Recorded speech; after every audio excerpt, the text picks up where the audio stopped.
So welcome, welcome, welcome, our beloved, brilliant brother Shady.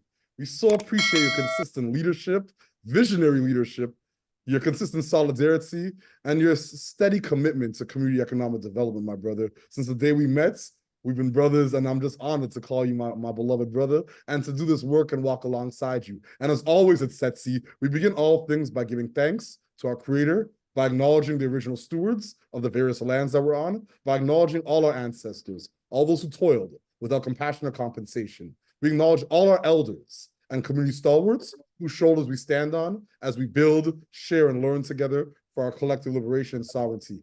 So Shady, can you please introduce yourself to our listeners and viewers and share a bit about your remarkable work? Thank you, Victor. Thanks for that warm welcome. Thank you for having me here. And hello to everyone out there who's watching this. Yeah, just a big much for having me to come out here and chat with you. And Victor, you're great, and I always love our conversations and the solidarity and conversations that we have and the relationships that we've built here in this work. So it's been great, and thanks for acknowledging the ancestors, and also acknowledge. So I'm calling from Ottawa. So Ottawa is my ancestral territory. I was born and raised here, and the Ottawa River runs through the city, and that was my ancestors' highway system, and a place where we lived right along the riverbanks of the city, and where they built Parliament Hill today. And some of those government buildings sit on our traditional territory. So yeah, as mentioned, my name is Shady Hafez. I'm Algonquin Anishinabe and Syrian, and I'm a member of Kitigan Zibi Anishnabeg. That's where my mother's from, and my father's a first-gen immigrant from Syria, came to Canada in the mid-'80s. I'm the programs manager to the National Association of Friendship Centers. I'm also a PhD student at the University of Toronto in the Sociology department, and a research fellow with the Yellowhead Institute, which is an Indigenous-led think tank housed at Toronto Metropolitan University. And my work with NAFC now has changed quite a bit, but over the past couple of years, I was on the Investment Readiness Program file, and so that allowed me to do a lot of work around developing and supporting urban Indigenous organizations such as friendship centers, but also other organizations in developing and growing their social enterprises, and just making sure that our voices and our perspectives are also heard and amplified in these national conversations on the social economy and social innovation and social finance. So, yeah. Ashe, Ashe. Thank you so much, my brother, for that context and your deep body of work and your background. Yeah, we just appreciate all that you do for so many, and your humility and the authenticity you bring to this work. So my next question, what's inspiring you right now in this work? What has you curious, or what's keeping you up at nights? Yeah.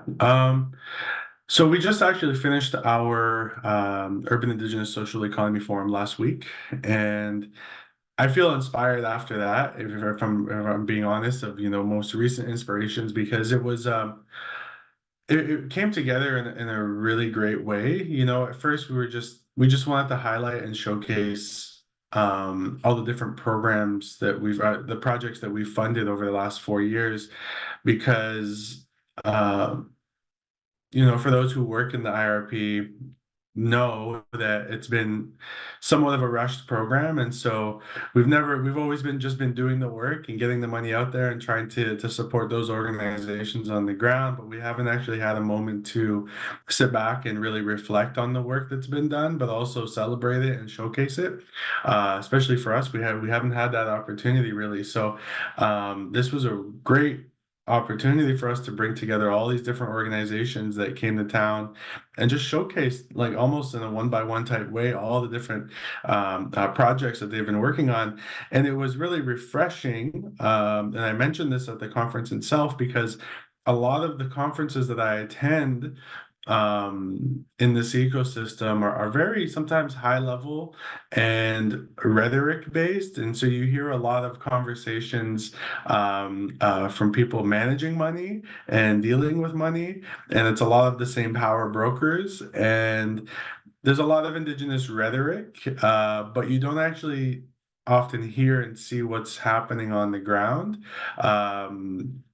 And so it was refreshing to see all of these different community organizations, and not even just like management from those organizations, but people just working on coordinating these projects. For some of them, it was their first time speaking on a platform, on a podium at a national kind of event like this. And so it was really like a grassroots event. And people were honest and had conversations about the successes of their enterprises, but also the challenges. And it was grounding in that way. So I think, in a lot of the events we go to, it's just a lot of you don't tend to hear too much of the actual on the ground reality. And so we had that at this conference, where we had an example of a friendship center that owns a food truck and catering service. And they said we haven't turned a profit for the last 3 years, but they were honest about that, and they had that conversation. But the business has been running for 3 years, so they're doing something right, but they're just not focused on it didn't really seem to phase them. They're like, we're selling food and we're able to keep the thing open, and it supports the community and all the events that we have, and so that's what mattered for them. But it was refreshing to be able to have those conversations and to listen from those community members. So that was really inspiring. Obviously, it's a big challenge though to think about. The IRP is coming to an end now in March, and there's no indication of a renewal.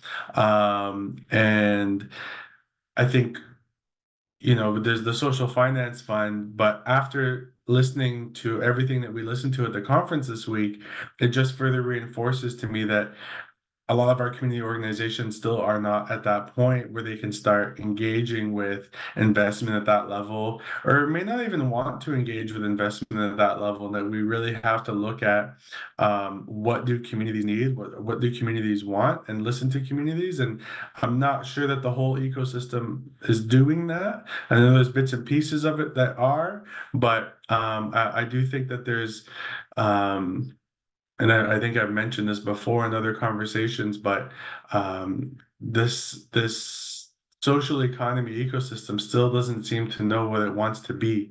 There's still, I think, a lot of co-optation taking place from mainstream capitalism, and then there's this other side conversation that's trying to say we're not that, and sometimes they're coming at odds with each other, and so I think there needs to be some more reflection on the ecosystem as a whole to figure out what is this, what are we trying to do, and really engage and listen to those communities on the ground. Because after the conference this week, I can say that we need something like the IRP to keep continuing. It doesn't necessarily have to be that, but there needs to be, and I mention this always, but non-repayable capital available to these organizations to be able to take those risks and explore those ideas and see where it takes them without having to be liable for debt. I So couldn't yeah. agree more. I couldn't agree more. And we see that so much on all the files, especially if you look at the social finance fund and the vagueness around the non-repayable capital around that as well. So I couldn't agree more. An IRP Yeah, 3.0, I think, is possible. definitely. Where there's a will, there's a way. And once Yeah. again, I've just been inspired to see the work that you've been able to do on and off reserve in terms of the investment readiness program. So just once Mhm. again, I applaud your leadership and as well those Thank deep, you. actionable insights that you provided from the remarkable conference that NAFC hosted. As I mentioned before, one of our colleagues was able to attend, and yeah, it's truly remarkable work. So I appreciate you and your entire team. So my next question: what challenges and barriers do you face in your work, and what are some of the approaches you and your colleagues are taking to overcome some of these challenges? One of the biggest things, and this had come up at the conference actually, is the organizations that we represent are nonprofit organizations that are doing all kinds of work, full wraparound services for the urban indigenous community. They're providing housing, support to community members, shelter and lodging to those without homes or houses. They're offering food security support to community, mental health, cultural revitalization, just being a community hub, like all of these different things that they're offering. And then we try and think about branching off into developing and growing business ideas. And some of the businesses that they're getting into are hard enough if that's the only thing that you're doing. We talked about like food services, and there was a conversation at the conference that, opening a catering service or a restaurant or a commercial kitchen is hard enough if that's the only thing that you're doing. But to do that on top of providing all the different other services and work that you're doing can be extremely challenging, right? So I think for our organizations, it's being able to look at what the priorities are of the community and how does social economy and social innovation fit within those priorities, or how can it blend within it, and how can it make our work easier and not harder. And I think that's, for some organizations, they're really good at it. They're really good at blending that right into the work and making their whole model a model that fits within this social economy model. But I think for some, there's still a little bit of a struggle as to how to make those two things merge together. And so some of the work that we're trying to do really is creating opportunities for the organizations who are really good at this to be able to mentor the other organizations that are just starting in this or just learning with it.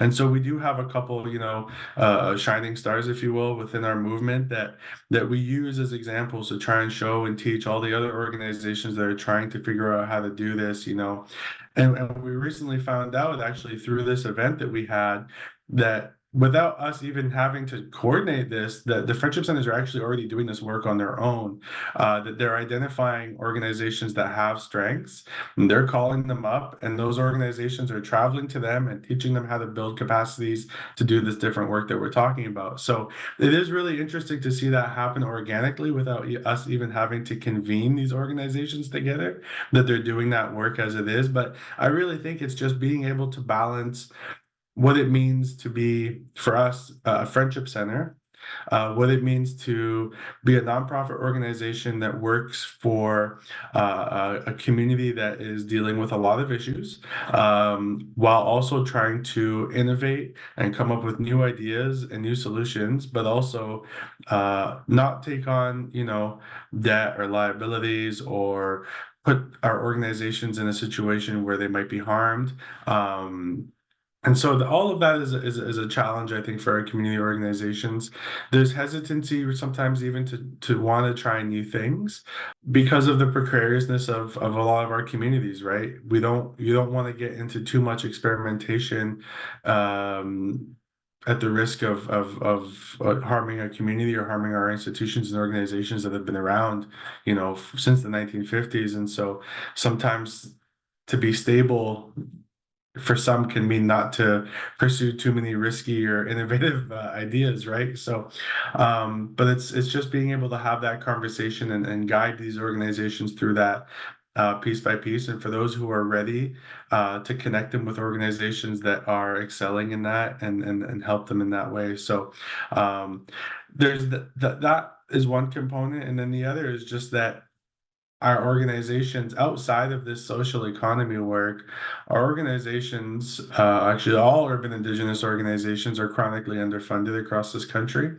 And so on top of trying to innovate and come up with all these cool and amazing and progressive ideas, we're still chasing something that, that the government continuously, keeps out of reach from us, which is a long-term sustainable funding program for urban indigenous organizations, for friendship centers in particular. We're coming up in our final year of our core funding with no indication of renewal. We're talking, over 100 plus friendship centers across the country who are 1 year out and have no indication of what's going to happen after that year. And so that's something that we've been continuously pushing for at our level, is that our communities deserve sustainability. Our communities deserve longevity of our organizations and our institutions. That being said, one of the situations that urban indigenous communities find ourselves in is that the federal government has created this distinctions-based approach to how it deals with indigenous peoples in this country. And unfortunately, once you leave the boundaries of your reserve, or your Inuit community or your Métis community, once you leave the boundaries of that, the federal government no longer engages with you as though you're a rights holder, and you suddenly become just another minority within the group of minorities that live within cities. And we assert that that's not the case, that even if we live in cities, we're still rights holders, and our institutions and organizations should be funded through that in a way that reflects that. So, yeah. I couldn't agree more. And once again, I just appreciate your diligence, your tenacity, your resilience, and the advocacy that you've been doing around this work for quite some time now. So my next Thank question, you. a set of key priorities. Obviously, it's a perfect segue. Some key priorities right now in your work. So in terms of the Friendship Center movement as a whole, speaking, for our organization, I think it's one, we're trying to pursue sustainability and longevity. And so for us as a national movement, it's really about pushing the federal government for long-term sustainable funding for friendship centers in a way where we don't continuously have to come back to the table every 2-3 years and ask for a new agreement. Once we can get that, then we can really start to focus in on all these other priorities, such as the work that we're doing in the social economy, right? So being able to develop and grow our organizations and institutions' capacity to be able to look outside the box when it comes to how to respond to the issues within our communities.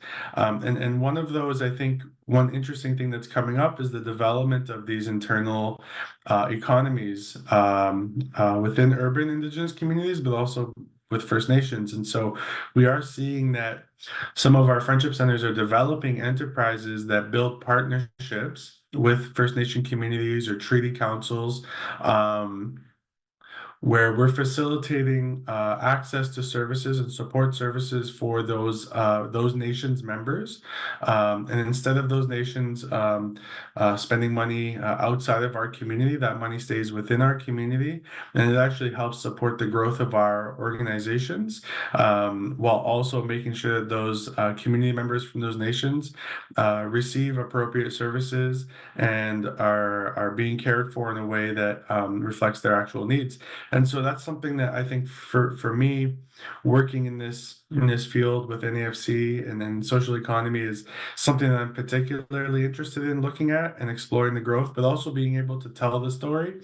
We know bits and pieces and pockets of stories here and there, but we don't actually have the data needed to actually tell that story in a substantial way. And so some of the work that we're looking at too is just around data collection for the Friendship Center movement as a whole. So looking at urban Indigenous data, all these different points of service, all the work that we're doing. But then when it comes to the social economy, looking at specific data around all the different enterprises that Friendship Centers own, all the types of different revenue that are generated, where that's coming from, and what that revenue is supporting in community. And so that's another kind of leg of the work that we need to do.